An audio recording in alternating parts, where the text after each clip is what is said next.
বন্ধুরা, বর্তমানে আমরা আছি ব্যাঙ্গালোরে, কাজ করতে আসি। ও এখন আমরা স্নান করব, তো আপনাদেরকে দেখাচ্ছি যে এখানে স্নান করার সিস্টেমটা কেমন।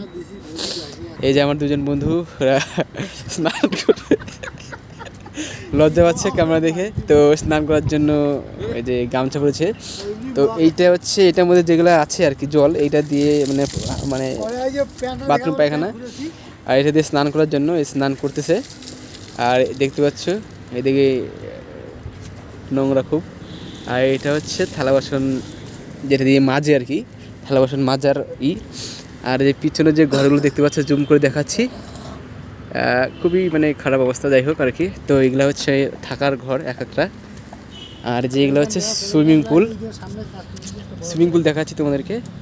সামনে যে খালটা দেখতে পাচ্ছ, এটা হচ্ছে আমাদের সুইমিং পুল। যখন ইচ্ছা করে সুইমিং পুলে আমরা স্নান করি। আর দেখতে পাচ্ছ যে পিছনে বিল্ডিং প্রায় 10-15 তলা হবে। আর এইদিকে কাজ চলছে, এদিকে আরও কাজ চলছে, জায়গায় জায়গায় কাজ চলছে। তোমাদেরকে জুম করে দেখাচ্ছি, এই যে 5x জুম কাজ চলছে। তো যাই হোক, ভিডিওটা ছোটোই করলাম কারণ প্রথম ভিডিও, তাই ছোটোর মাধ্যমে দিচ্ছি। এই যে দুটো স্নান করতেছে, বলতেছে ভিডিও করিস না, তাও ইচ্ছা হলো তাই করলাম। তোমাদেরকে দেখাচ্ছি যে কীভাবে মানে ট্যাঙ্কিগুলো যা আছে, ট্যাঙ্কিগুলো অর্ধেক উপরে উঠে আছে আর অর্ধেক নিচে আছে, ডাবানো আছে। এটাও সেম অবস্থা। আর এই সামনে একটা বিল্ডিং, এটা হয়তো মহিলাদের কোনো কলেজ বা হচ্ছিল হতে পারে।